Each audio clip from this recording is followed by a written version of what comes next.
আসসালামু আলাইকুম। দুপুর 2:55 আজ শনিবার। বাংলাদেশ বেতার, কক্সবাজার। স্থানীয় খবরে স্বাগত জানাচ্ছি এএফএম মাহবুব। কক্সবাজার সমুদ্র সৈকতের বালিয়াড়ি দখল করে গড়ে তোলা অবৈধ দোকানপাট ও অস্থায়ী স্থাপনা উচ্ছেদ শুরু হয়েছে। আজ সকালে সৈকতের সুগন্ধা পয়েন্টের বালিয়াড়িতে বসানো ঝিনুক মার্কেট থেকে এই অভিযান শুরু করেছে জেলা প্রশাসন। সদর উপজেলা নির্বাহী কর্মকর্তা নীলুফা ইয়াসমিন চৌধুরীর নেতৃত্বে বিপুল সংখ্যক আইনশৃঙ্খলা বাহিনীর সদস্য নিয়ে সকালে এই উচ্ছেদ অভিযান শুরু করা হয়।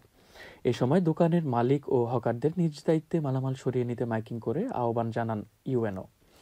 নীলুফা ইয়াসমিন চৌধুরী বলেন, হাইকোর্টের আদেশে সৈকতের বালিয়াড়ি থেকে সব ধরনের স্থাপনা সরিয়ে নিতে নির্দেশনা দেওয়া হয়েছে। এই আদেশ অনুযায়ী সৈকতের দখল ছেড়ে দিতে সবাইকে আহ্বান জানিয়েছে জেলা প্রশাসন। ব্যবসায়ীরা উচ্ছেদ অভিযানে সহায়তা করেছেন জানিয়ে ইউএনও বলেন, তারা ইতিমধ্যে অস্থায়ী স্থাপনা সরিয়ে নিতে কাজ করছে। সৈকতের লাবণী থেকে কলাতলী পর্যন্ত অন্তত 500 অবৈধ স্থাপনা রয়েছে বলে জানিয়েছেন সংশ্লিষ্টরা। চকরিয়ায় এক তরুণের রক্তাক্ত মরদেহ উদ্ধার করেছে পুলিশ। তার শরীরে ছুরিকাঘাতের চিহ্ন রয়েছে। গতকাল সন্ধ্যার দিকে উপজেলার ঢেমুশিয়ার 6 কোটি টিক্কাপাড়া গ্রামের সড়ক থেকে ওই তরুণকে উদ্ধার করে স্থানীয়রা হাসপাতালে নেয়। সেখানে চিকিৎসক তাকে মৃত ঘোষণা করেন।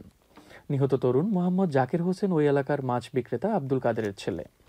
পুলিশের চকরিয়া সার্কেলের জ্যেষ্ঠ সহকারী পুলিশ সুপার এম রাকিবুর রাজা এ তথ্য নিশ্চিত করেছেন। তিনি জানান, ধারণা করা হচ্ছে ধারালো ছুরির আঘাতে জাকির নিহত হয়েছেন। তবে কী কারণে তাকে হত্যা করা হয়েছে তা এখনো নিশ্চিত হওয়া যায়নি। উখিয়ায় 5টি মাধ্যমিক বিদ্যালয়ে সম্প্রসারিত নতুন একাডেমিক ভবনের নির্মাণ কাজ শেষ হয়েছে। 5 তলা বিশিষ্ট নতুন এসব ভবন নির্মাণ হওয়ায় বিদ্যালয়গুলোতে 2000 শিক্ষার্থীর শ্রেণী সংকট দূরীকরণ সহ আধুনিক সুযোগ সুবিধা নিশ্চিত হয়েছে বলে জানিয়েছেন উপজেলা মাধ্যমিক শিক্ষা কর্মকর্তা মোহাম্মদুল্লাহ। তিনি বলেন, এশিয়ান ডেভেলপমেন্ট ব্যাংকের অর্থায়নে শিক্ষা প্রকৌশল অধিদপ্তর 25 কোটি টাকা ব্যয়ে প্রকল্পগুলো বাস্তবায়ন করেছে। এর ফলে বিদ্যালয়গুলোতে মাল্টিমিডিয়া আইসিটি ক্লাস চালু ও বিজ্ঞান শাখার ল্যাবরেটরি স্থাপন সম্ভব হয়েছে। এদিকে উখিয়ায় বাণিজ্যিক ভিত্তিতে মূলার চাষ করে ব্যাপক সাফল্য পেয়েছে চাষিরা। ভালো দাম পাওয়ায় খুশিও তারা। কৃষি সম্প্রসারণ বিভাগ জানিয়েছে, উপজেলার 5 ইউনিয়নে 320 হেক্টর জমিতে মূলা চাষের আবাদ হয়েছে, যা গত বছরের লক্ষ্যমাত্রার চেয়ে 50 হেক্টর বেশি। এবারে আবহাওয়ার অনুকূল পরিবেশ, প্রযুক্তি ব্যবহার ও সঠিক পরিচর্যায় আশানুরূপ উৎপাদন সম্ভব হয়েছে বলে জানিয়েছেন স্থানীয় চাষিরা। উপজেলা কৃষি কর্মকর্তা নিজাম উদ্দিন জানান, উন্নত জাতের বীজ সংগ্রহ, জমি নির্বাচন, রোগবালাই দমনে সার ও কীটনাশক ব্যবহার এবং ফলন উৎপাদন বিষয়ে কৃষকদের হাতে কলমে প্রশিক্ষণ দেওয়া হচ্ছে। আবহাওয়া। আগামীকাল দুপুর 12টা পর্যন্ত 24 ঘন্টার পূর্বাভাসে বলা হয়েছে, অস্থায়ীভাবে আংশিক মেঘলা আকাশ সহ আবহাওয়া শুষ্ক থাকতে পারে। সেই সাথে মধ্যরাত থেকে সকাল পর্যন্ত হালকা থেকে মাঝারি ধরনের কুয়াশা পড়তে পারে। কক্সবাজার সমুদ্র বন্দরের জন্য কোনো সংকেত নেই।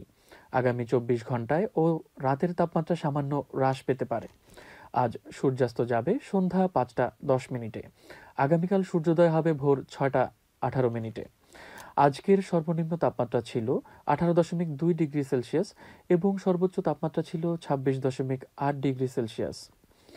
এখন জানিয়ে দিচ্ছি বাকখালী নদীর মোহনা ও সংলগ্ন এলাকার সামুদ্রিক জোয়ার ভাটার সময়সূচি। আজ ভাটা শুরু হয়েছে দুপুর 2:29, চলবে রাত 8:36 পর্যন্ত। জোয়ার শুরু হবে 8:36, চলবে রাত 2:59 পর্যন্ত। পুনরায় ভাটা শুরু হবে রাত 2:59, চলবে আগামীকাল সকাল 9:40 পর্যন্ত। সবশেষে পর্যটক বার্তা। পর্যটন নগরী কক্সবাজারে আগত ভ্রমণ পিয়াসুদের সাগরের পানিতে নামার পূর্বে সাবধানতা অবলম্বন করার জন্য অনুরোধ করা হচ্ছে। যারা সাঁতারে দক্ষ নন তাদের পানিতে বেশি দূর যাওয়া উচিত নয়। ভাটার সময় স্রোতের সাগরমুখী টান প্রবল হওয়ায় সাগরের গভীরে ভেসে যাওয়া এমনকি প্রাণহানির আশঙ্কা থাকে।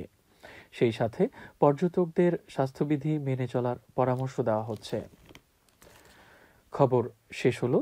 আমাদের পরবর্তী খবর প্রচারিত হবে আগামীকাল সকাল 9:25।